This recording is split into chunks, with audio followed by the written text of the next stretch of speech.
सिद्धेभ्यः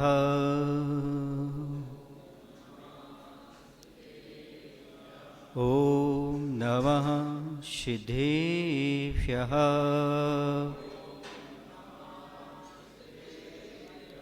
जय श्री ओम नमः सिद्धेभ्यः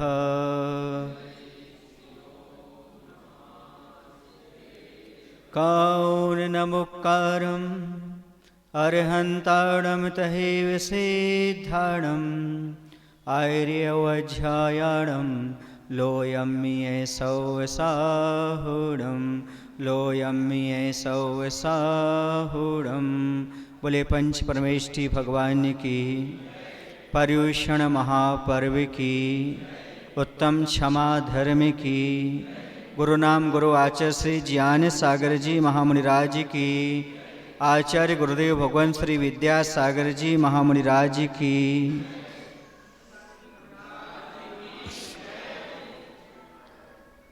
आज से पर्युषण पर्व प्रारंभ हो गए।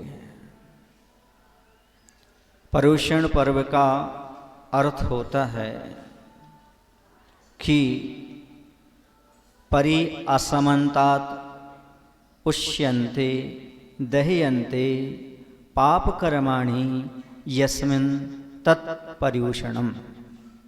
जो सब तरफ से आत्मा में रहने वाले पाप कर्मों के लिए जलाए तपाए, उसका नाम पर्युषण कहलाता है। और पर्व का अर्थ होता है पोर, गांठ, जो एक दूसरे को जोड़ने का काम करते हैं। पर्व में जो धर्म से जुड़ जाते हैं, पर्व के माध्यम से आत्मा परमात्मा से जुड़ जाते हैं, इसलिए यह पर्व आया करते हैं।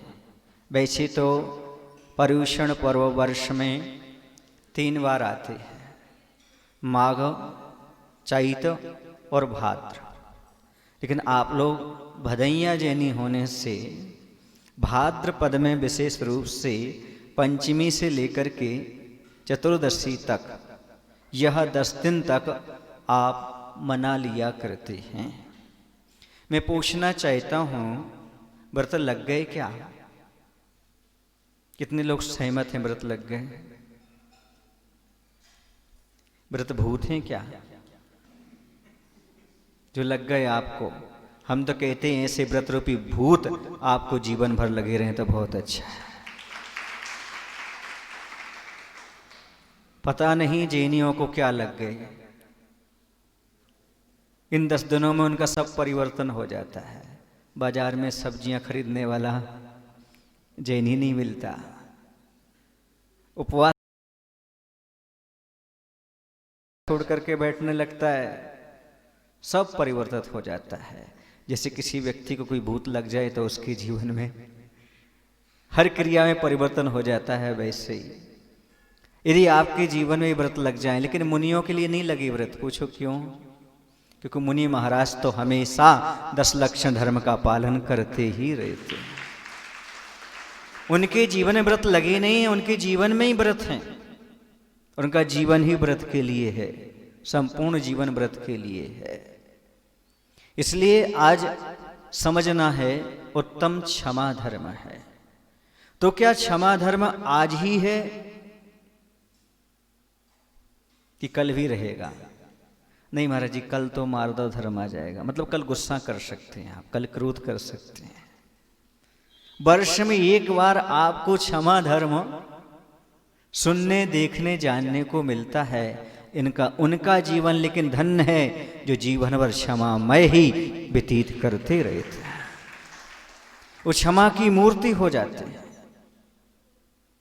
क्षमा का अर्थ यदि हम शाब्दिक लें तो क्षा माने क्षय, मा अर्थात मार्ग। कर्मों के क्षय का जो मार्ग हुआ करता है वह क्षमा हुआ करता है। सबसे अच्छा मार्ग कर्म जरा का यदि कोई है तो क्षमा है। कहते हैं पूजा कोटि समम स्तोत्रम, स्तोत्र कोटि समो जपहा, जपहा कोटि समम ध्यानम, ध्यान कोटि समम क्षमा। कहते हैं आप करोड़ पूजा कर लो, उससे श्रेष्ठ एक स्तोत्र का पाठ करना है। एक स्तोत्र आप पढ़ लो, करोड़ स्तोत्र पढ़ लो, लेकिन एक जाप कर लो, उतना फल है। फिर आप करोड़ जाप कर लो, लेकिन एक बार ध्यान कर लो, उतना फल है। लेकिन करोड़ ध्यान कर लो, चाहे एक व्यक्ति को क्षमा कर दो, उतना फल है। पूजा, स्तोत्र, जप, ध्यान सबसे अधिक महत्व यदि किसी का है तो क्षमा का है। क्षमा एक ऐसी घाटी है जहां पर शांति की, धर्म की हरियाली ही हरियाली प्राप्त होती है। क्षमा से बड़ा कोई संसार में धर्म नहीं होता। जिस व्यक्ति ने क्षमा कर दिया, समझो उसने बहुत कुछ अपने जीवन में प्राप्त कर लिया। क्षमा से ही 10 धर्मों की शुरुआत होती है, लेकिन क्षमा हर किसी के पास नहीं हुआ करती। एक बात और बता दूं आपको, बदला लेने का आनंद एक दिन आता है, लेकिन क्षमा करने का आनंद जीवन भर आता है। बदला लेने से व्यक्ति को जीत सकते हो, क्रोध करके व्यक्ति को जीत सकते हो, पर क्षमा करने से व्यक्ति स्वयं हार जाता है, जीतना नहीं पड़ता है। जीतना अलग चीज है और सामने वाला हार जाए ये अलग चीज है। संसार के प्रत्येक कार्य शक्ति से होते हैं, लेकिन मोक्ष मार्ग के कार्य सहन शक्ति से होते हैं। शक्तिवान क्रोधी हो सकता है, लेकिन सहन शक्ति वाला क्रोधी नहीं बल्कि क्षमावान ही होता है। बहुत बड़ी सहन शक्ति चाहिए सामने वाले की बातों को सहन करना। आप शक्तिशाली हो सकते हैं, लेकिन सहन शक्ति आपके पास है तो आप धर्मात्मा हो। क्षमा अपने आप में एक ऐसी चीज है जिसे हम जल कह सकते हैं। जैसे जल के बिना जीवन नहीं, वैसे क्षमा के बिना भी धर्म नहीं। धर्म का जीवन क्षमा से ही प्रारंभ हुआ करता है। मैं पूछना चाहता हूं, आपके बड़े घर हों, ऑफिस हो या कोई सरकारी विशेष बिल्डिंग हो, या आपके यहाँ कोई कारखाना हो, वहाँ पर एक कुछ चीज लंबी लंबी सी, इतनी बड़ी लाल लाल सी लटकी रहती है। वो क्या चीज है? अग्निशामक यंत्र। क्यों?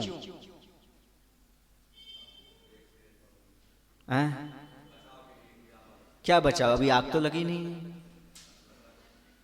क्योंकि आग का कोई भरोसा नहीं होता, कब आग लग जाए। इसलिए आप अग्निशामक यंत्र को पहले से ही उपलब्ध रखते हो। वैसे ही अपने जीवन में क्रोध ना आ जाए, क्षमा रूपी अग्नि शामक यंत्र को हमेशा रखना चाहिए। घर की संपत्ति बचाने के लिए, फैक्ट्री की संपत्ति माल बचाने के लिए आप अग्निशामक यंत्र रखते हो। तो मेरे कहने का तात्पर्य अपनी आत्मा की जो अनंत संपत्ति है, रत्नत्रय रूपी संपत्ति है, जो सद्गुण की संपत्ति है, उसे बचाने के लिए आप क्षमा रूपी अग्नि शामक यंत्र को हमेशा अपने पास रखने का प्रयास करिएगा। आपको संपत्ति की चिंता है, रत्नों की चिंता है, पर अपने धर्म रूपी संपत्ति की चिंता क्यों नहीं? जिसे धर्म रूपी संपत्ति की चिंता हुआ करती है, वह व्यक्ति हमेशा क्षमा को अपने पास रखता है। माताएं अपने बच्चे को आग से बचाती हैं और बचपन में सिखा देती हैं, बेटा आग के पास मत जाना, बेटा ये क्या है? ताता। माताओं क्या बोलती हैं आप लोग बच्चे से? क्या है? ताता। सिखा देते ना बेटा, इससे शरीर जल जाता है, इससे दूर रहो। अब छोटा बच्चा माँ को बताता है, माँ ताता, माँ ताता। बताता है कि नहीं बताता? हाँ, अब बच्चा भी जानने लगे ताता, उस दूर हटता है। वैसे ही माताओं थोड़ा सिखाओ, अपने बच्चों को। तुम नहीं सिखा रहे तो हम इन बच्चों को सिखा देते हैं। बेटा क्रोध जला देता है, ताता उससे दूर रहा करो। क्रोध क्या है? ताता। आपने नहीं सिखाया अपने बच्चों को, मैं सिखा रहा हूं अपने बच्चों को। बोलो ना बच्चों, क्रोध क्या है? ताता। भले बच्चों के पापा बैठे हों, पर मुनि महाराज के सामने तो बच्चे ही होते हैं ना, इसलिए कह रहा हूं। बोलो, किससे बचना अपन को? क्रोध रूपी ताता से बचना है। एक बात मैं आपसे पूछना चाहता हूं, आग को किससे बुझाया जाता है? जल से ना, कि आग से? कितने लोग इस चीज में समर्थन करने तैयार हैं कि आग को आग से नहीं बुझाया जा सकता? हाथ ऊपर करना जरा, हाथ ऊपर तो करो। जी हाँ, आग से आग को नहीं बुझाया जाता, ठीक है ना? ये कितने लोग समर्थन कर रहे हैं कि आग को आग से नहीं बुझा सकते? चलो नीचे कर लो। आग को बुझाने के लिए क्या चाहिए? जल चाहिए, ठीक है ना? अब मैं पूछना चाहता हूं, क्रोध को शांत करने के लिए क्या चाहिए? क्रोध चाहिए, फिर क्या चाहिए? कितने लोग जानते हैं ये, पर मानते कितने लोग हैं? सामने वाले के घर में आग लग गई हो और आपका बिल्कुल जस्ट उससे संबंध हो, अपने मकान का उसके मकान से, बताइए आप क्या करेंगे? पागलपन मत बताओ। सबसे पहले आप अपने घर का संपर्क उसके घर के संपर्क से जैसे बनेगा हटाने का प्रयास करेंगे। स्थान का परिवर्तन, क्षेत्र का परिवर्तन। फिर इसके बाद आप क्या करेंगे? अच्छा, पानी क्या करेंगे? उसके यहां घर में जो आग लगी ना, उसको शांत करेंगे। कि अपने घर में आग लगा लेंगे? कितने लोग हैं जो अपने घर में आग लगा लेंगे? बाजू वाले के घर में आग लगी देखकर कितने लोग हैं जो अपने घर में आग लगा लेते हैं? जरा हाथ ऊपर करना।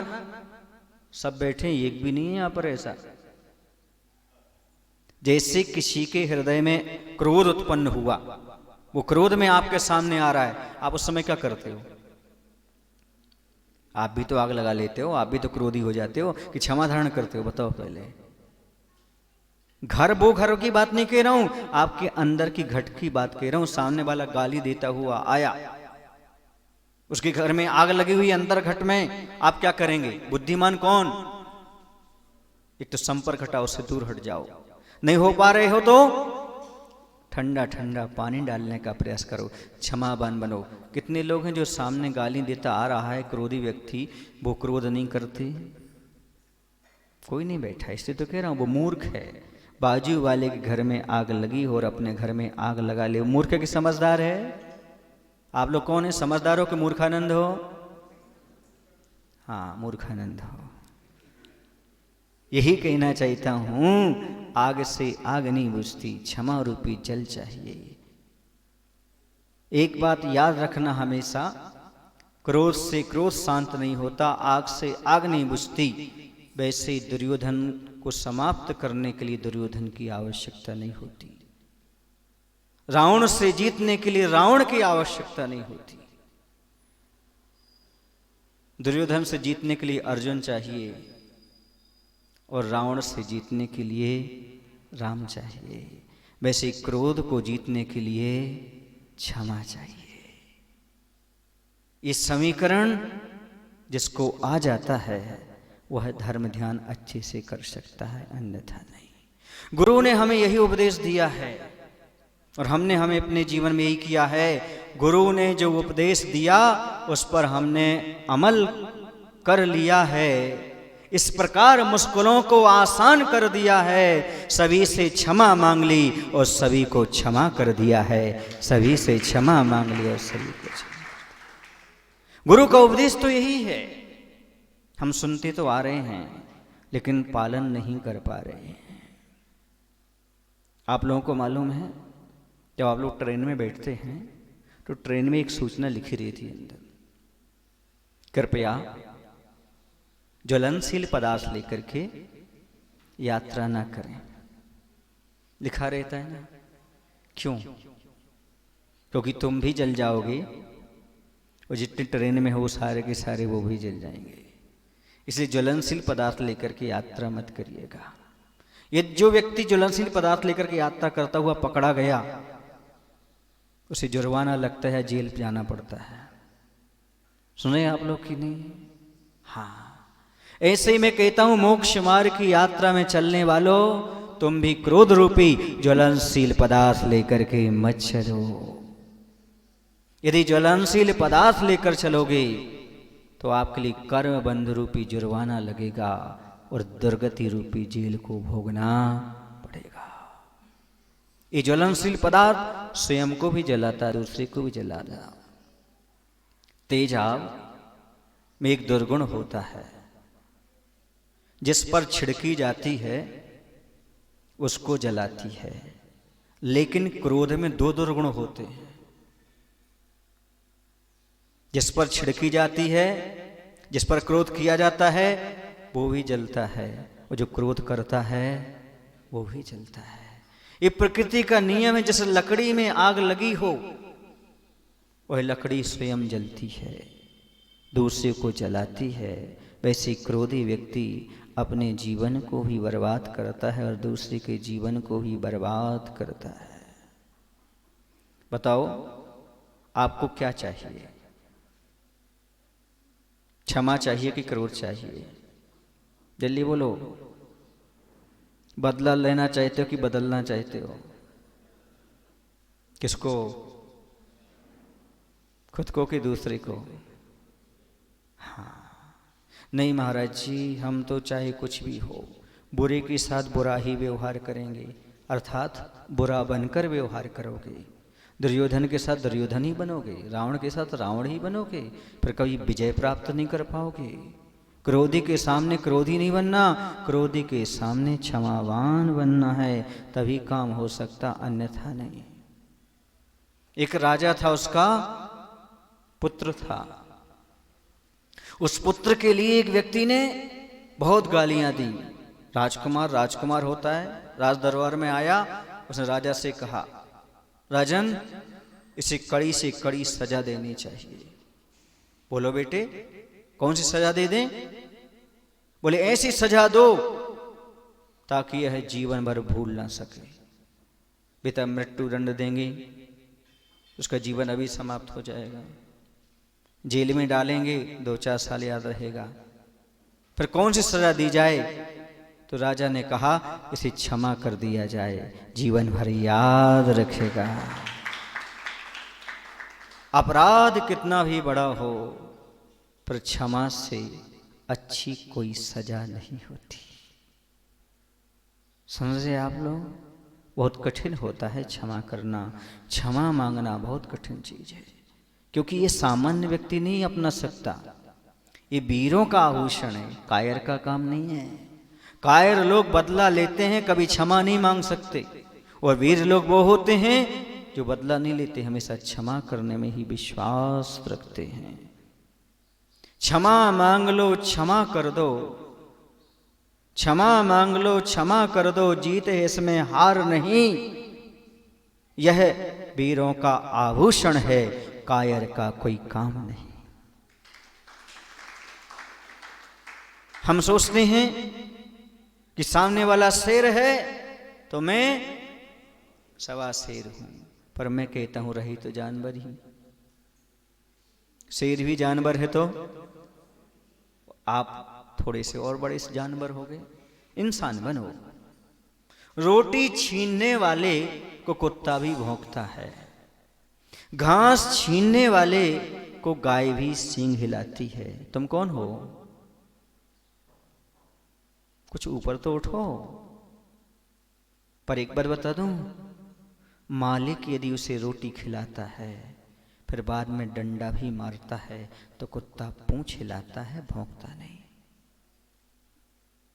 बस इतना कर लो ना, अपने परिवार वालों पर कभी क्रोध नहीं करेंगे, अपने समाज वालों पर कभी क्रोध नहीं करेंगे। आप क्रोध का पूर्ण त्याग मत करिएगा, अपने उपकारी पर क्रोध नहीं करेंगे, इतना तो कम से कम संकल्प कर सकते हैं। माता पिता और समाज का जो उपकार है, हम उनके लिए कभी क्रोध में जवाब नहीं देंगे। हाँ, वो क्रोध करेंगे तो सहन जरूर कर लेंगे, पर हम उन्हें जवाब क्रोध में नहीं। इतना तो कर सकते हो बच्चों, माता पिता के लिए क्रोध में जवाब नहीं देना। और मैं तो कहता हूं क्रोध की दशा में जवाब ही नहीं देना, क्योंकि क्रोध की दशा में जवाब देने का अर्थ है तेज तूफान में अपनी नाव को समुद्र में उतारना। क्या होगा आप समझते हैं क्या होगा? इसलिए कभी भी ऐसा कार्य नहीं करना, हमेशा सोचना विचार करना कि हमारे लिए करना क्या है। अपने जीवन में आग को हमेशा मत रखना। कोई भी व्यक्ति बाहर जाता है तो आग लेकर नहीं जाता, जब भी बाहर जाता है तो भोजन पानी लेकर जाता है। भोजन ना भी ले जाए तो एक बोतल क्या लेके जाता है बोलो? पानी लेकर जाता है।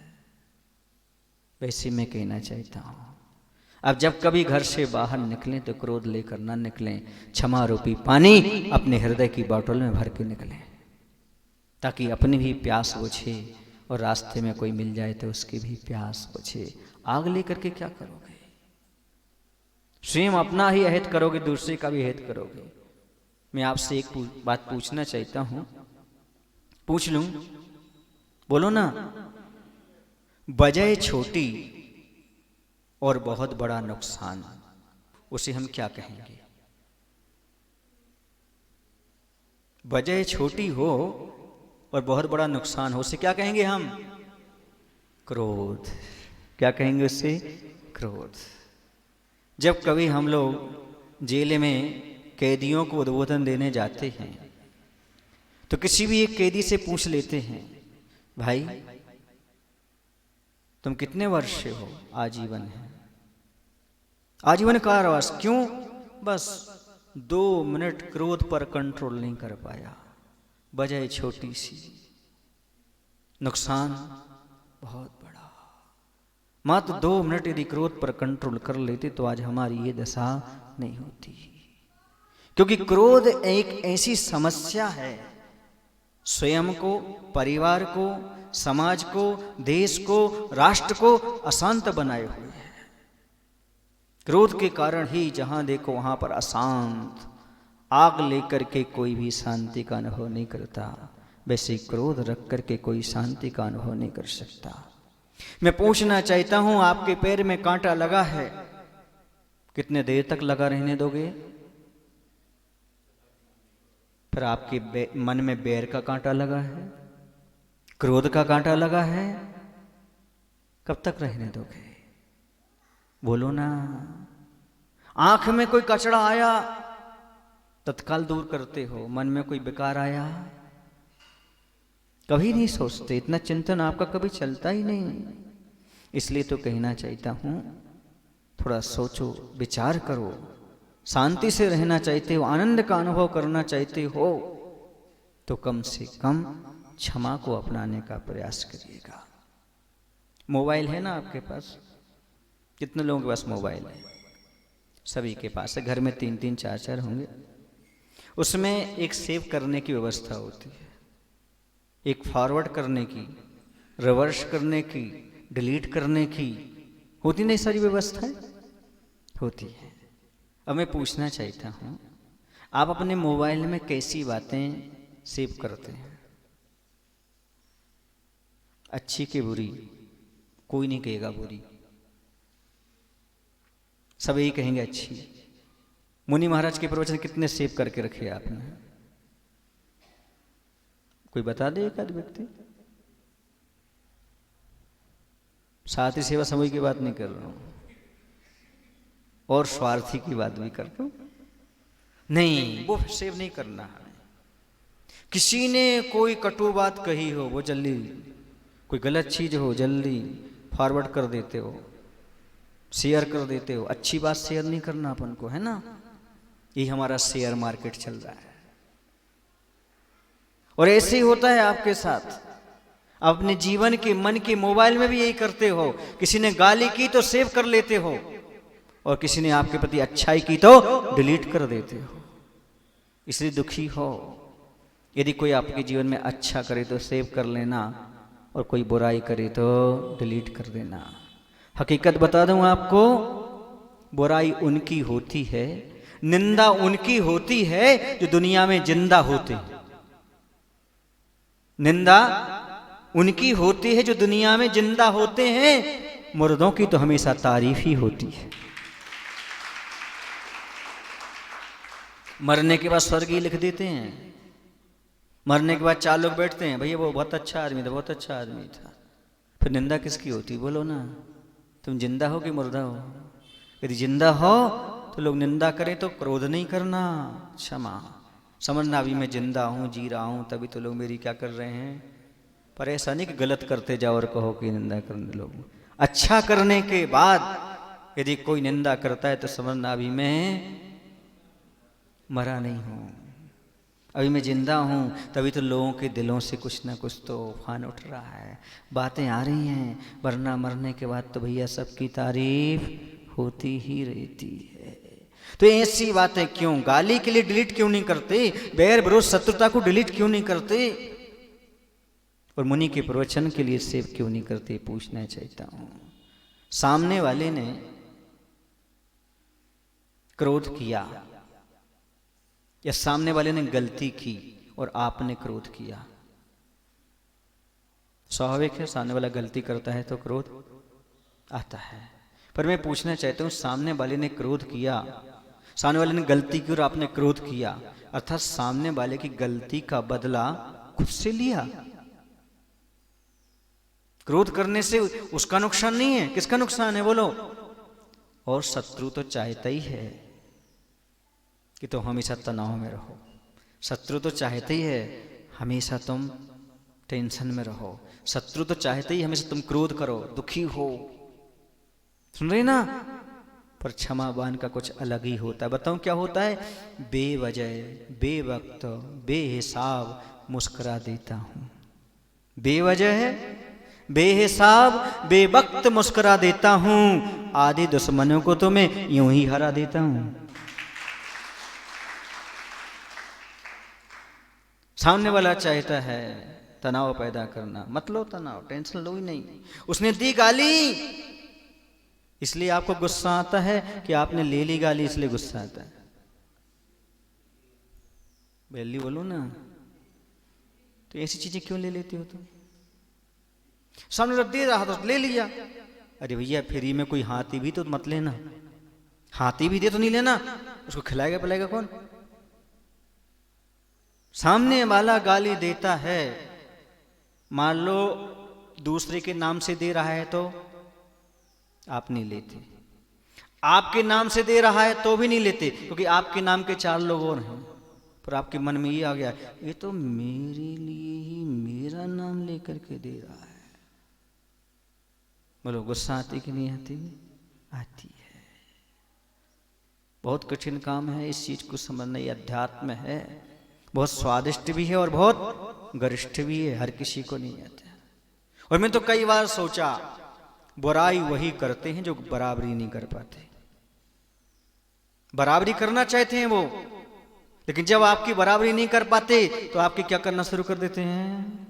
बुराई करना शुरू कर देते हैं। पर वो भूल जाते हैं, बराबरी करने के लिए सामने वाले की बुराई मत करो, बराबरी करना है तो सामने वाले जैसी जीवन में भलाई करो, अपने आप बराबरी हो जाएगी। बहुत सारे लोग कहते हैं महाराज मैं तो क्रोध पर कंट्रोल करना चाहता हूं, पर क्रोध कंट्रोल में नहीं आता। बहुत से लोगों की शिकायत रहती है। मैं पूछना चाहता हूं, आपका पेमेंट रुका हो, आप कब तक प्रयास करते हैं? जब तक, बस तो यही तो सूत्र अपनाइएगा। क्रोध पर कंट्रोल जब तक करिएगा तब तक कंट्रोल ना हो जाए, रुकिएगा मत। आप रुक जाते हैं, इसलिए आप क्रोध पर नियंत्रण नहीं कर पाते। आपका प्रयास निरंतर जारी रहना चाहिए। भूख मिटाने के लिए रोज पुरुषार्थ होता है, प्यास मिटाने के लिए रोज पुरुषार्थ होता है, धन कमाने के लिए रोज पुरुषार्थ होता है।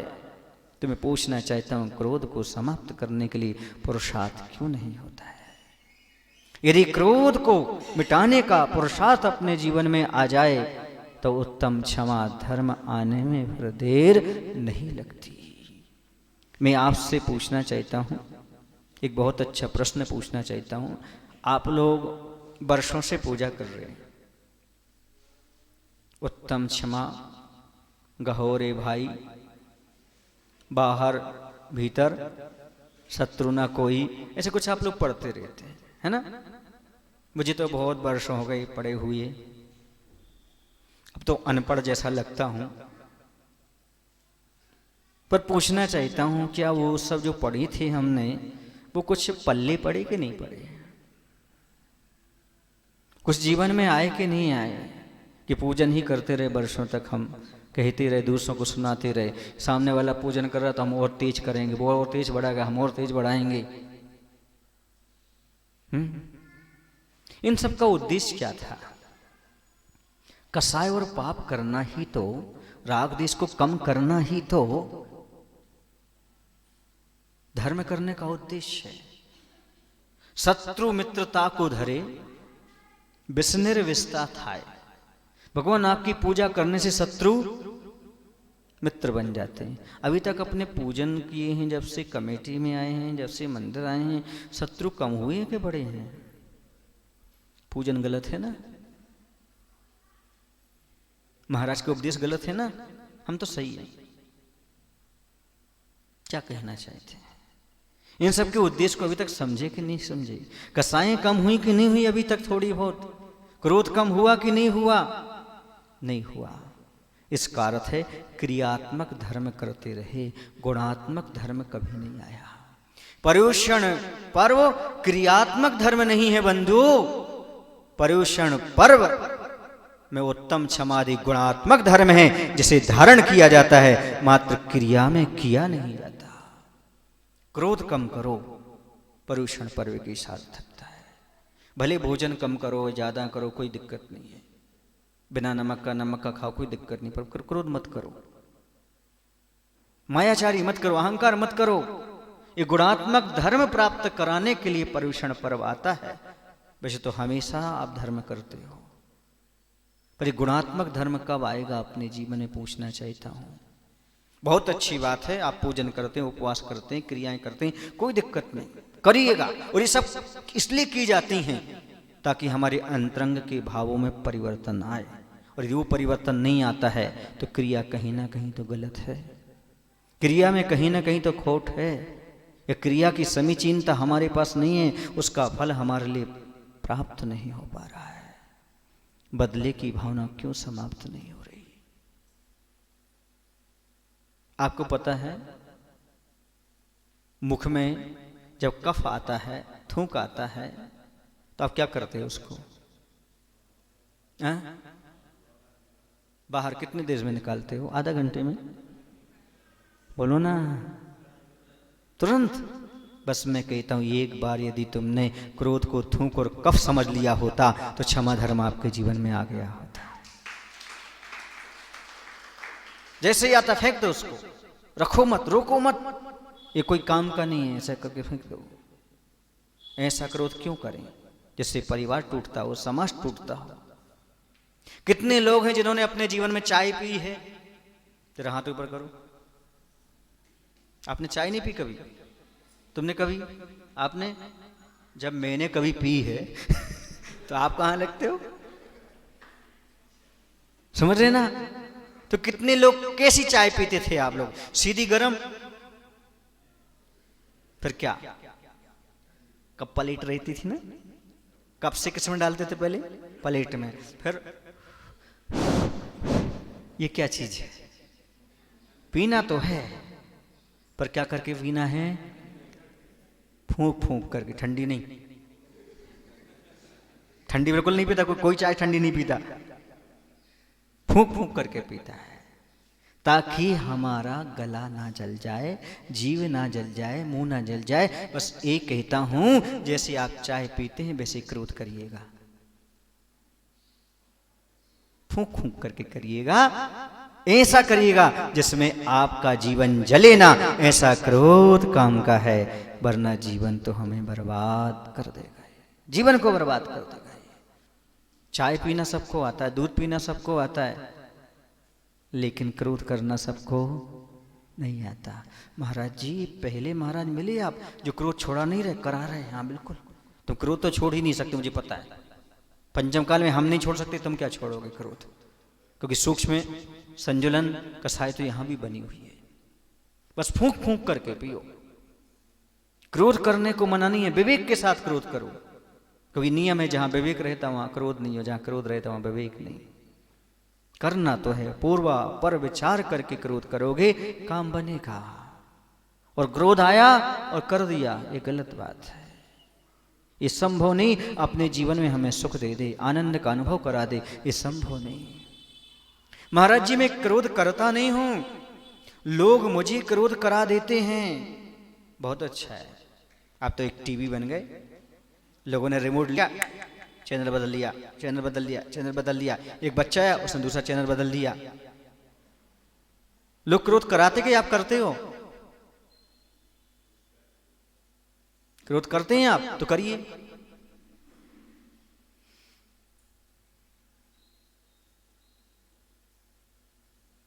आप बिल्कुल साइलेंट हो गए, साइलेंट एंगर में चल रहे हैं क्या आप? क्या कहना चाहते हैं? सामने वाला क्रोध कराता है और आप क्रोध कर देते हो और मुझे क्षमा सिखाते हैं। हाँ, बात ऐसी हो गई, महाराज की नहीं मानते, दुनिया के लोगों को मानते हो। वो एग्जाम्पल याद आ गया, सुना दूं आपको? हाँ, एक बार सुना चुके, फिर भी सुना देता हूं। एक व्यक्ति गुरु के पास गया, ज्योतिष सीख रहा था। गुरु ने कहा पढ़ाई हो गई? हाँ, अब मैं जा रहा हूं, अब मैं जा रहा हूं। गुरु ने कहा बैठ जाओ, अभी नहीं जाना। नहीं माना, मुझे जल्दी जाना है, मुझे काम है, मैं नहीं मानूंगा, और बाहर निकल गया। क्योंकि ज्योतिष शास्त्र पढ़ा हुआ था। बाहर उसे एक गधा मिल गया और गधा बाएं साइड रेंक रहा था। उसने देखा ज्योतिष शास्त्र के अनुसार ये ठीक नहीं है, यात्रा करते समय यदि बाईं ओर गधा रेंकता है तो यात्रा रोक देना चाहिए। लौट करके आ गया। जब लौट करके आ गया तो गुरु कहते हैं क्यों भाई क्यों आ गए? बोले वो बाएं साइड गधा रह रहा था ना, इसलिए मैं लौट आया। बोले वाह, गुरु की बात नहीं मानता, गधा की बात मानता है। ऐसे ही यदि महाराज कहते क्षमा करो, नहीं मानते, सामने वाले तक क्रोध करो, गाली दो, देना स्वीकार कर देते हो। ये परिणति अनादिकाल से चली आ रही है, ये संसारी प्राणी आज तक समझ नहीं पा रहा। माचिस देखिए आपने, माचिस में की तीली में सर होता है ना, आपके सिर में और माचिस की तीली के सिर में कितना अंतर है? एक दादाजी सिर पर हाथ फेरने लगे, देख रहे होंगे कितना अंतर है। बताते हैं आपके सिर में दिमाग है, लेकिन तीली के सिर में, और जैसे तीली को थोड़ा रगड़ दो तो जल जाती है, और आपको थोड़ा रगड़ दो तो आप भी जल जाते हैं। तो दिमाग कहाँ गया? कुछ तो अंतर हो भाई, माचिस की तीली में और आपके सिर में कुछ तो अंतर लेकर के चलो। यदि लेकर के नहीं चलते तो मैं पूछना चाहता हूं, फिर आप मनुष्य होने का क्या प्रमाण पत्र देते हो? क्रोध तो दिया सलाई की भांति है, पहले स्वयं जलती है फिर औरों को जलाती है। ऐसे जो क्रोध करता है वो स्वयं जलता है। आप देख लीजिए, किसी से 1 घंटे क्रोध करके देख लो, आप बीमार पड़ जाएंगे। आप किसी से लड़ाई करके देखो, लड़ाई करके आप जाएंगे ना घर, शांति से नहीं बैठ पाएंगे आप। आंखें लाल हो जाएंगी, ब्लड प्रेशर बढ़ जाएगा, भूख प्यास समाप्त हो जाएगी, नींद नहीं आएगी। ऐसी समस्या है, फिर भी आप उसको पाल रहे। अच्छा चलिएगा, क्रोध करने का एक प्लस पॉइंट बता दो, एक आध।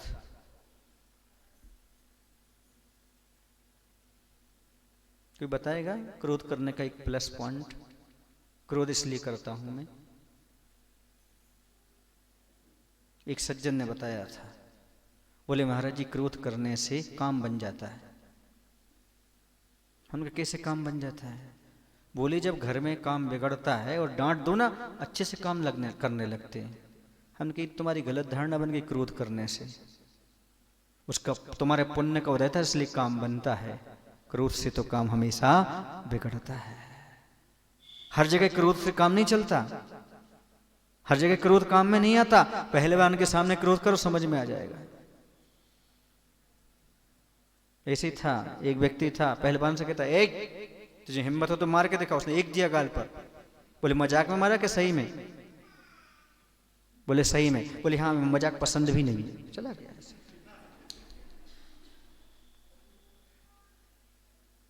बहुत जल्दी हंसी आ जाती है आप लोगों को, है ना? पर इस समझिए तो आप कहाँ क्रोध करना चाहते, कहाँ नहीं करना चाहते, क्यों करना चाहते हैं। आचार्य कहते हैं क्रोध ऐसी आग है जो वर्षों की तपस्या को जला देती है।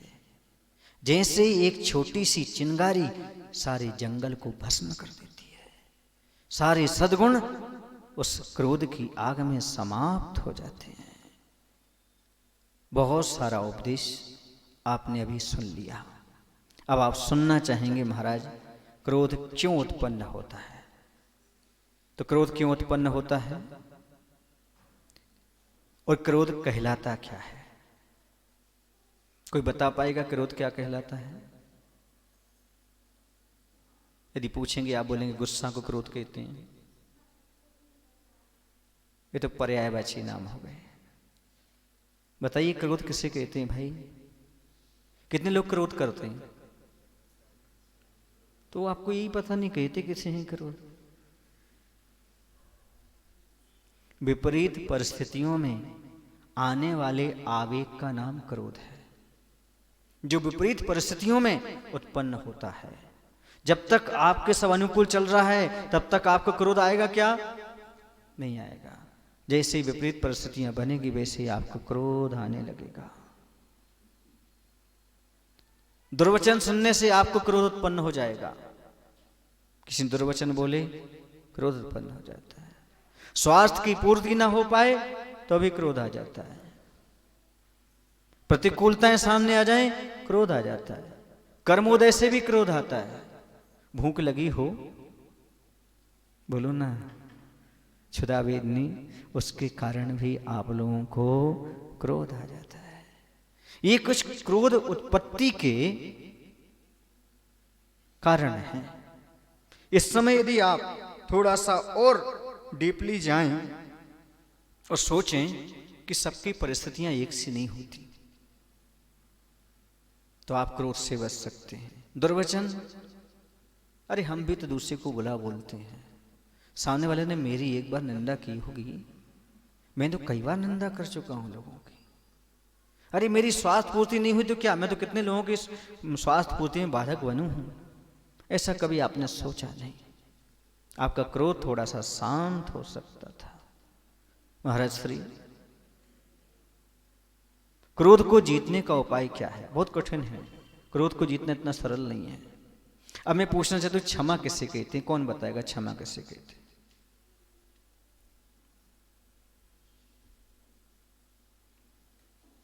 बदला लेने की क्षमता होते हुए भी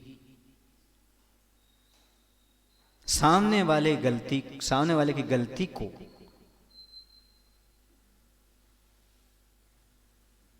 इग्नोर कर देना, इसका नाम क्षमा है। क्षमता तो है, शक्ति तो है, फिर भी हम उसका उत्तर नहीं दे रहे। ऐसा मत समझना कमजोर हैं। कई लोग ऐसे होते हैं कि गलत मान लेते हैं, पर ये उनकी गलत फहमी है, गलत सोच है।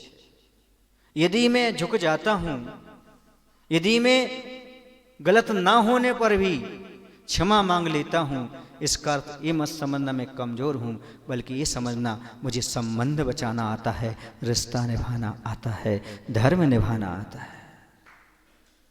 ये धर्म निभाने वालों की बात है, वीरों की बात है। ये कायर कभी क्षमा तो कर ही नहीं सकता, मार ही नहीं सकता। एक बात और बता दूं, नौकर और मालिक दो होते हैं आपके घर में। नौकर अपने आप काम करता है कि आप आदेश देते हैं ये करो ये करो, वो तब करता है। बोलो ना, आपके आदेश पर काम करता है और आप कौन है? स्वयं मालिक। तो क्रोध को नौकर बनाए हो आपकी मालिक बनाए हो? मालिक बनाए हो तो वो जो कहता है वो करते हो, इसलिए तो दुविधा है। एक बार यदि आपने नौकर बना लिया होता, जब आप बुलाते तब आता, जब आप भगाते तब जाता। तो आप समझ लीजिएगा अपने जीवन में क्रोध नौकर की भांति आना चाहिए, मालिक की भांति नहीं। क्योंकि दुनिया में सारी असफलताओं का यदि कोई कारण है तो मालूम कौन है उसका कारण? क्रोध ही है। क्रोध में व्यक्ति पागल हो जाता है। Madness of mind, anger madness of mind, ये हमारे मन का पागलपन ही है क्रोध, और कुछ चीज नहीं है। पागलपन है। आपको मालूम है पागल व्यक्ति क्या करता है? बताओ पागल व्यक्ति क्या करता है, कोई बताएगा क्या? पागल व्यक्ति को ये पता नहीं रहता कौन सा समय है। रहता क्या? उसे स्थान का भी ख्याल नहीं रहता, मैं किस स्थान पर हूं। वक्त का पता नहीं, स्थान का पता नहीं, व्यक्ति का ही पता नहीं, मैं किस व्यक्ति से बात कर रहा हूं। बोलो गलत कह रहा हूं सही कह रहा हूं? उसे ये भी नहीं पता जो मैं कर रहा हूं इसका परिणाम क्या है। बस क्रोधी भी पागल की भांति होता है। क्रोधी को पता नहीं वक्त, किस वक्त में क्रोध कर रहा हूं। पूजन के समय क्रोध करूं कि नहीं, आहार देते समय क्रोध करूं या नहीं, मंदिर में आते समय क्रोध करूं कि नहीं। सुबह सुबह से क्रोध करने लगता, सुबह सुबह से लड़ाई झगड़ा करने लगता, ये बोला है ये बोला है, सो करके उठा नहीं तो गुस्सा, चिल्लाना, इस पर चिल्लाना उस पर चिल्लाना। ये पागल का काम नहीं तो क्या? एक बार मैंने देखा बहुत दूर से एक आदमी पागलों जैसे चिल्ला रहा था, अकेला था और कोई था ही नहीं। फिर बाद में मालूम पड़ा मोबाइल पर चिल्ला रहा था। किस पर चिल्ला रहा था? अब 100-200 किलोमीटर दूर है वो व्यक्ति, और तुम कहां चिल्ला रहे हो? अपना खून कहां जला रहे हो? यहां बैठ करके। एक नियम ले लो, मोबाइल पर क्रोध नहीं करेंगे, मोबाइल पर किसी को नहीं डांटेंगे। बन सकता है? हाँ? जब मोबाइल नहीं था तो फिर किस पर डांटते थे आप? एसटीडी पे तो संभव नहीं है।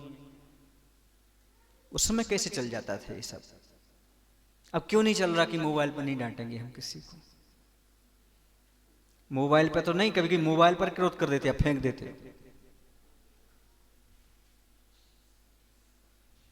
क्या है ये? पागलपन नहीं तो क्या है?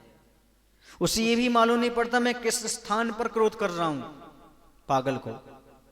ऐसे आप लोगों को पता नहीं, मंदिर में क्रोध कर रहे हैं, घर में क्रोध कर रहे हैं, आम सभा में क्रोध कर रहे हैं, रोड पर खड़े होकर के झगड़ रहे हैं, आपको पता ही नहीं होता। ध्वजारोहण के स्थान पर बैठे हैं, क्रोध कर रहे हैं, क्या क्या नहीं कर जाते आप लोग। मुनि महाराज वहीं स्थान पर विराजमान है, आपकी किलकलवाई चतुर्दशी हो जाती है। आपके नहीं कह रहा हूं, मतलब एक सामान्य, अभी हुई नहीं आपकी तो चतुर्दशी यहाँ पर, तो कह रहा हूं ये होता है। वह स्थान भी भूल जाता है, वह व्यक्ति भी भूल जाता है। पागल जैसे नहीं समझते पिताजी हैं, माँ हैं, कौन है, सब पर गुस्सा। हाँ, सोचो विचार करो, पति पर गुस्सा, पत्नी पर गुस्सा।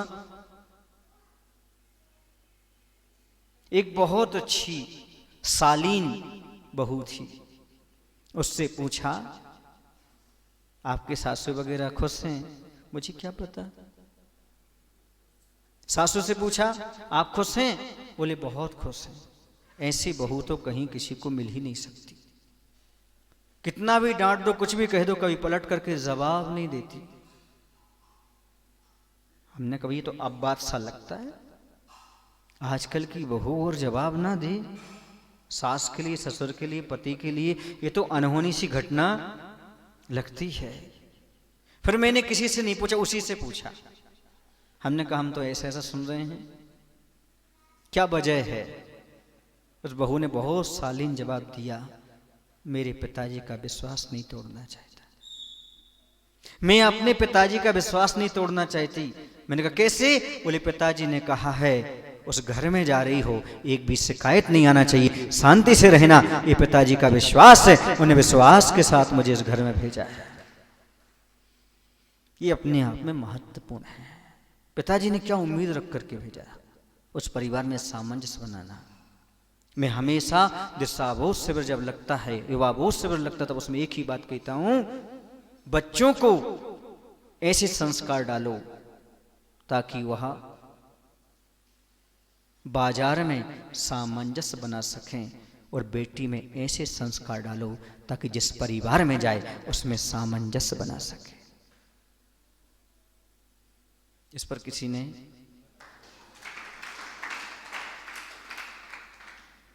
मैं तो यही कहता हूं माताओं से, अपनी बेटी को दहेज में कुछ दो या ना दो, पर ऐसी शिक्षा अवश्य दो ताकि वहां जाकर के अपने पति को श्रवण कुमार बना दे, श्रवण कुमार बना दे।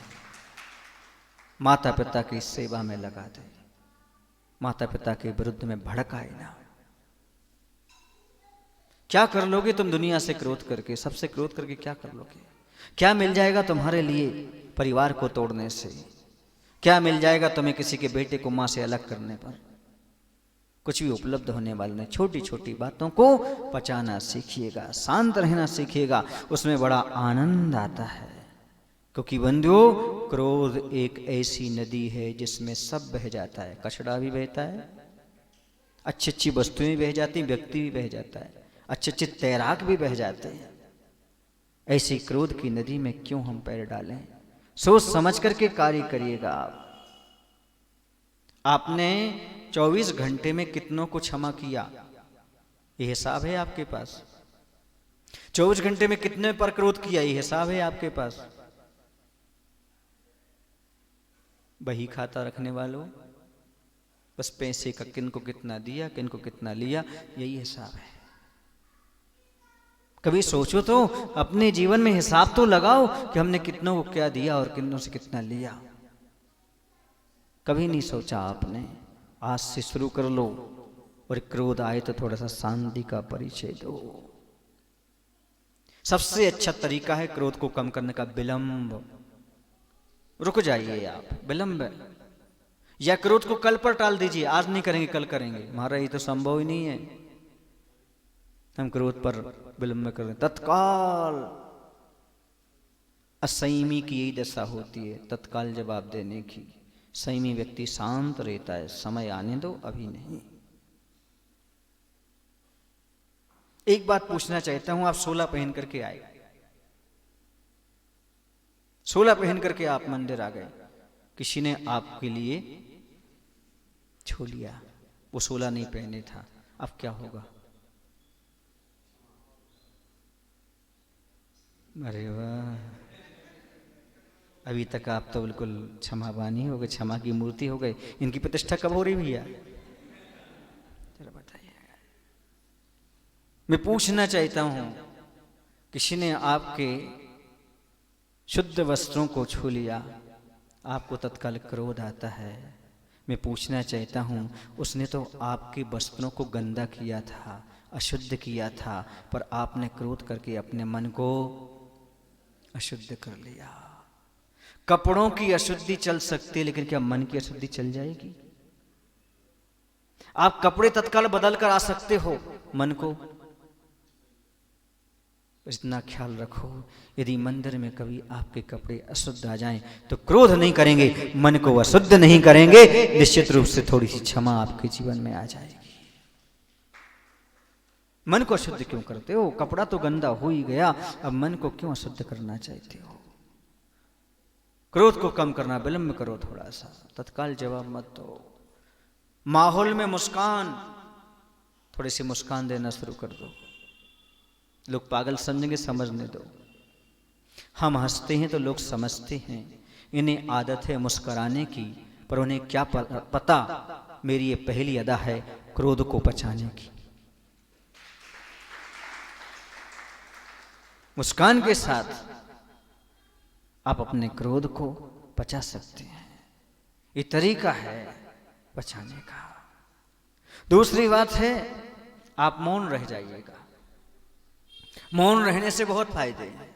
कलह नहीं होती। बोलने में तो मेहनत लगती, मौन रहने में क्या बोलना, कुछ नहीं, मेहनत है ही नहीं, मुख तक नहीं खोलना। सुने आप लोग की नहीं? एक श्राविका हमारे पास आई और बोले, महाराज हमने बहुत सारे व्रत कर लिए पर घर में शांति नहीं। हमने कहा बहुत सारे व्रत क्यों पाले आपने? एक मौन व्रत पाल लेते, घर में शांति आ जाती। एक मौन व्रत नहीं ले पाता आदमी, बाकी सारे व्रतों को पालन करता है। एक मौन व्रत यदि उसके पास में जाता, आधी समस्याएं तो वहीं समाप्त हो जाएं, आधा क्रोध तो वहीं पर समाप्त हो जाए यदि व्यक्ति मौन रहने लगे तो। दूसरी बात ये भी कहता हूं, कभी कभी दुर्घटना घट जाए, उसे संयोग मानिएगा, तब आपका क्रोध कम होगा। संयोग मान लीजिएगा।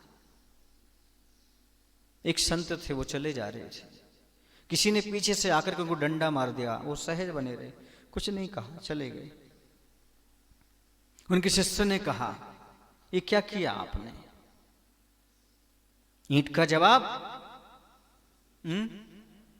पत्थर से। देखो ना, आपके मन में बैठा है वो, तो उसको कोई दो राय नहीं। पत्थर से देना था आपका, पर आपने ये क्या किया?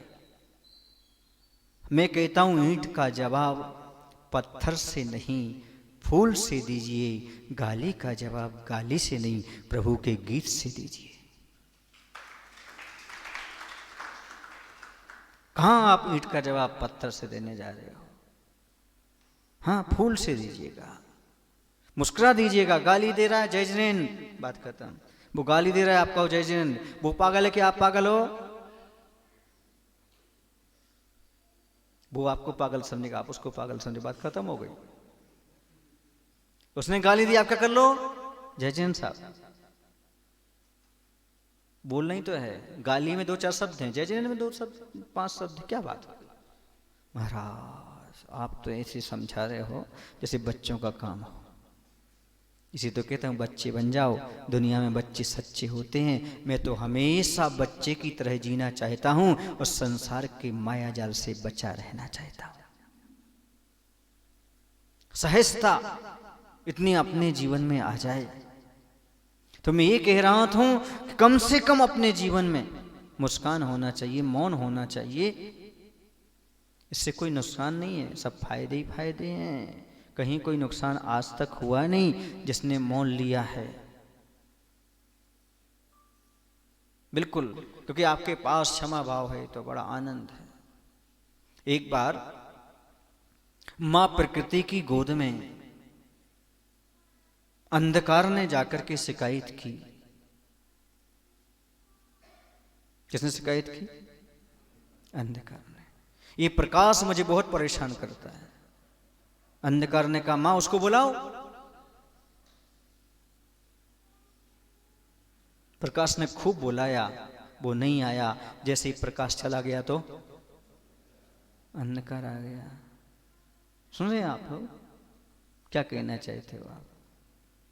इसी प्रकार से क्रोध की दशा है, ऐसी क्षमा की दशा है। जहां क्षमा है वहां क्रोध आ नहीं सकता, और जब क्षमा चली जाती है तो क्रोध आ जाता है। ये विभाव परिणाम है। पानी देखा आपने? पानी देखा? पानी में चेहरा दिखता कि नहीं दिखता? दिखता है, लेकिन कैसे पानी में? खदबद खदबद करते हुए पानी में कि शांत पानी में? वाह, आप लोग जानते तो सब है, मानते नहीं है, बात अलग है। जब तक खदबद खदबद कर रहा है पानी, तब तक चेहरा नहीं दिखता। वैसे क्रोध की दशा में आदमी को अपना भला नहीं दिखता, कभी अपना भला नहीं कर सकता।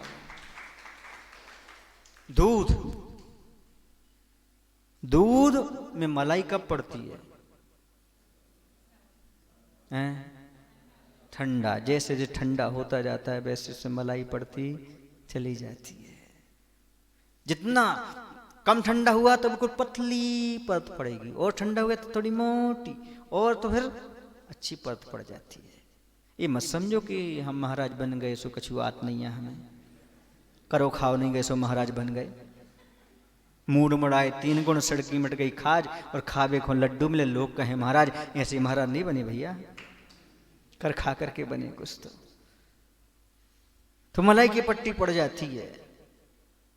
जैसे उबलते दूध में मलाई नहीं पड़ती, वैसे क्रोध की दशा में हमें अपनी भलाई दिखाई नहीं पड़ती। जैसे ठंडा हो जाता है वैसे अपने आप उसमें मलाई की पट्टी पड़ने लगती है। आचार्य कहते हैं जितने अधिक शांत हो जाओगे उतने अधिक पहले की पट्टी जो खोल रहा है ना वो अशुभ उपयोग है। और जब जो पतली पतली पट्टी झुर्री दिखी पंडित जी वो शुभ उपयोग है, और जो मोटी पट्टी पड़ी वो शुद्ध उपयोग है। उस शुद्ध उपयोग का आनंद ले सकते हैं। जब कसाय संजुलन तक पहुंच जाए तब शुद्ध उपयोग की भूमिका बनती है।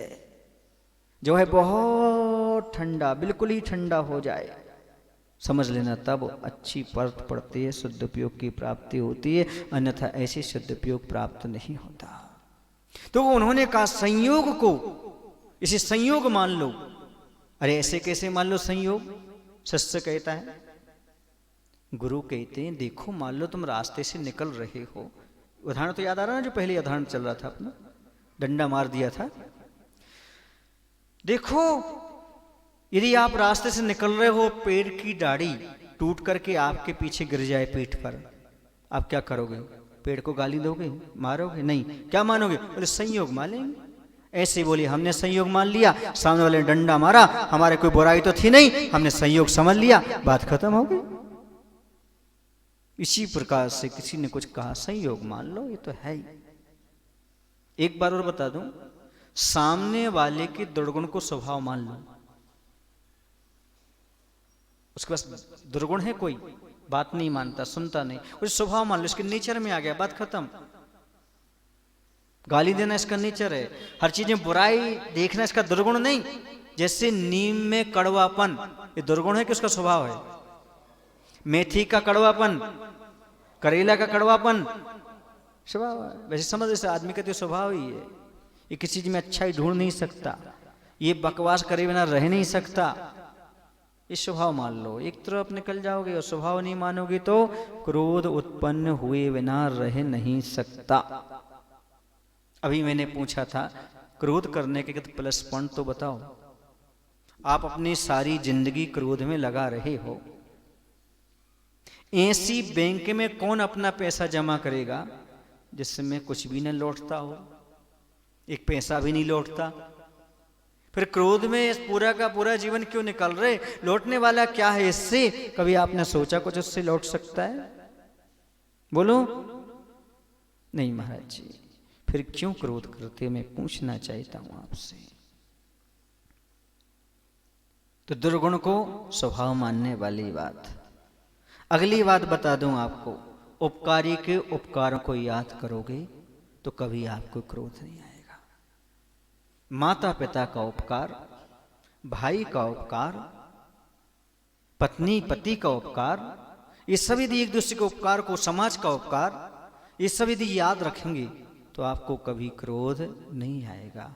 आप उपकार भूल जाते हैं, छोटी छोटी बातों पर आप क्रोध कर जाते हैं। सामने वाले ने कितना उपकार किया ये भूल जाते हैं। अच्छा ये बताओ, कुछ हानि हो जाती तब आपको क्रोध आता है? कुछ नुकसान हो जाता तब क्रोध आता है ना? बोलो। चलो अभी हम आपको बताते हैं अब इस बात पर। आपके घर में नौकर भी है, बेटा भी है, ठीक है ना? नौकर घड़ी को ऊपर लगा रहा था, घड़ी छूट गई उसके हाथ से, हानि होने पर क्रोध आता ना आपको? नीचे गिर गई, घड़ी फूट गई, आपने क्रोध किया किस पर?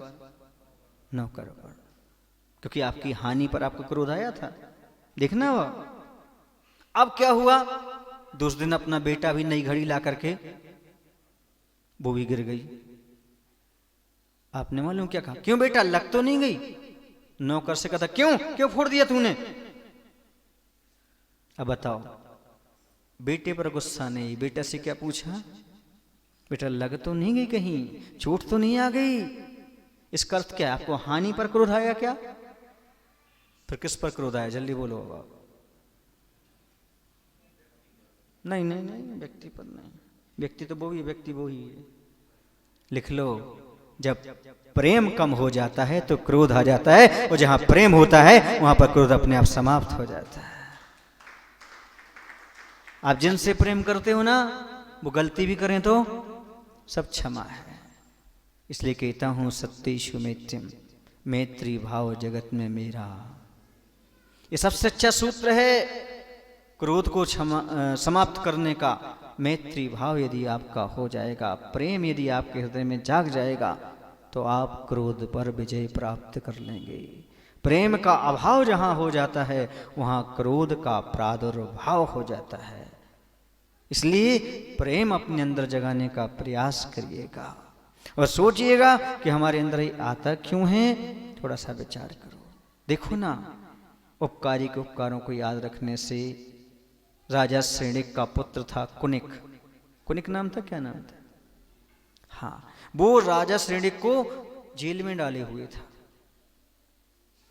क्योंकि पुराना बैर चला आ रहा था। लेकिन माँ ने एक दिन उसको याद दिला दिया। माँ ने कहा, बेटे जब तुम्हारे लिए कोई हाथ में रोग हुआ था, फोड़ा हुआ था, तुम्हारे पिताजी उस अंगुली को, उस हाथ को अपने मुंह में बहुत दिन तक रखे रहे थे।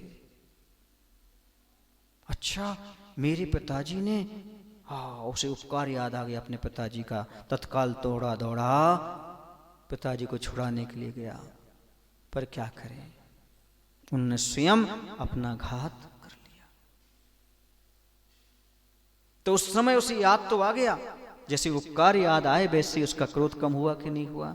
ऐसी आप भी कम से कम उपकारों को याद रखिएगा, आपका क्रोध भी कम होता चला जाएगा।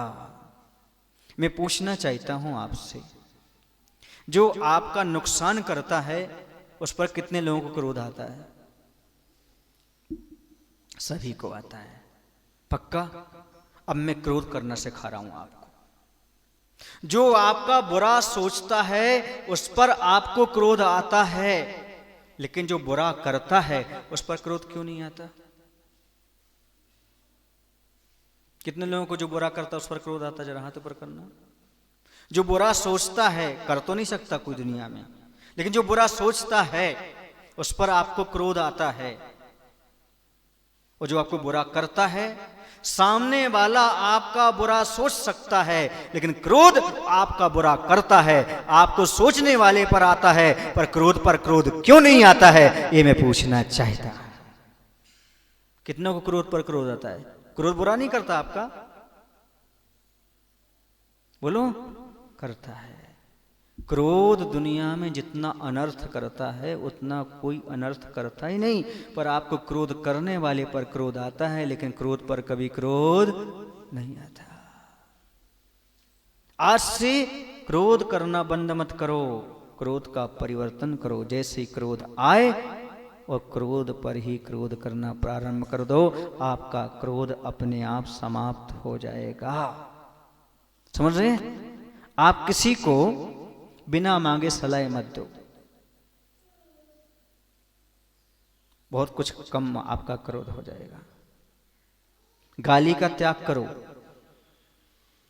किसी के सम्मान को ठेस मत पहुंचाओ, किसी की बिना दी हुई वस्तु को ग्रहण मत करो, सामने वाले को टोकना बंद कर दो। आप दूसरे की उत्पत्ति में निमित्त मत बनो। आप तो क्रोध करो ही नहीं, लेकिन दूसरे की क्रोध की उत्पत्ति में निमित्त मत बनो। क्या तरीके हैं? तो कहते हैं बिना मांगे सलाह ना दो। बिना मांगे सलाह दोगे सामने वाले को क्रोध आ सकता है। तो सामने वाले को क्रोध उत्पन्न ना हो इसके लिए सावधानी रखने की आवश्यकता है। पहली सावधानी है बिना मांगे सलाह नहीं देना, गाली का त्याग करना, सम्मान को ठेस नहीं पहुंचाना, बिना दिए किसी की वस्तु को ग्रहण नहीं करना, टोकना बंद कर दो, क्योंकि अब टोका सो टोका, अब मत टोकियो। टोक्यो भारत की नहीं जापान की राजधानी है। भारत में टोक्यो क्यों? बिल्कुल आप बिल्कुल मत टोकिए किसी को, और आग लगाने का काम मत करिएगा। हो सके तो आग बुझाने का काम करिएगा। समझ रहे आप लोग? नारदगिरी छोड़ दो, नारायण की ओर बढ़ो, तो आपका काम हो सकता है। और पुरानी बातों को याद मत करो, और सामने वाले को पुरानी बातें याद मत दिलाओ, क्योंकि गड़े मुर्दे उखाड़ने वाले इतिहास पढ़ा तो करते हैं पर इतिहास रचा नहीं करते।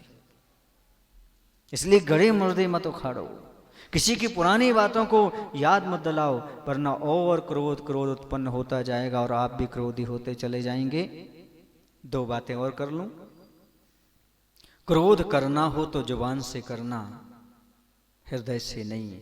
और क्षमा करना हो तो जुबान से नहीं, हृदय से करना। तुम्हारा जीवन बड़ा पवित्र बन जाएगा। जीवन को पवित्र बनाने का इससे अच्छा और कोई तरीका नहीं है। आप क्रोध जुबान से करो, हृदय से मत करो। क्षमा करना चाहते हो तो हृदय से करो। कभी भी आप किसी पर क्रोध किससे मत करो भैया? हृदय से मत करो, मन में बात मत लो। और एक बार बताऊं, घर में कितनी भी कुछ भी कलह हो जाए, दो चीजें कभी बंद मत करना। एक साथ बैठ कर के भोजन करना बंद मत करना, और एक दूसरे से बातचीत करना बंद मत करना। क्योंकि जब दीवार में दरार आती है तो दीवार गिर जाती है, और जब दिलों में दरार आती है तो दीवार खड़ी हो जाती है। इसलिए बातचीत करना बिल्कुल बंद मत करना। एक दूसरे से बोलना, बात करना, उठना बैठना, सब कुछ करना। क्योंकि बंधुओं, क्रोध बहुत खतरनाक चीज है। क्रोध से धार्मिक, नैतिक, शारीरिक सब प्रकार का पतन होता है। वैज्ञानिकों ने तो सीधा लिख दिया कि 15 मिनट क्रोध करने से उतनी शक्ति नष्ट होती है जितनी कि आप 9 घंटे कड़ी मेहनत कर सकते हो। इतनी आपके और जहर आ जाता है। और भोजन करते समय तो कभी क्रोध नहीं करना चाहिए, शांत परिणाम रखना चाहिए। आज 5-7 मिनट आप लेट थे, 5-7 मिनट थोड़ा सा आगे चल गया। आज तो वैसे कोई गुस्सा करेगा ही नहीं, मैं भी नहीं कर रहा हूं कि आप 5 मिनट लेट थे, 7 मिनट लेट थे, मैं क्रोध नहीं कर रहा हूं। आज कल कर सकता हूं ना? मैं नहीं कर सकता, आप कर सकते हैं। बस जैसा आप सोचते हो कि हमारे मुनिराज क्षमावान होते हैं, वैसे आप भी सोचो हम महाराज के भक्त हैं, हम भी कम नहीं हैं, हम भी कभी जीवन में क्रोध पर कंट्रोल अवश्य करेंगे। तो ऐसे कुछ स्थान हैं, ऐसी कोई चीज़ें हैं जहाँ पर क्रोध की आवश्यकता नहीं है, फिर भी आप कर जाते हैं। उस समय थोड़ा सा विवेक का उपयोग करिएगा, अपने जीवन को धन्य बनाइएगा। बोले महावीर भगवान की, आचार्य गुरुदेव भगवान श्री विद्यासागर जी महाराज की। हे प्रभु, हम सभी को इतनी शक्ति, इतनी बुद्धि देने की कृपा करो ताकि हम क्रोध पर ही क्रोध कर सकें, क्योंकि सबसे ज़्यादा बुरा करने वाला हमारा क्रोध ही है। नमो शिवाय। आचार्य विद्यासागर जी महाराज की। भावों की निर्मल सरिता में अब गाह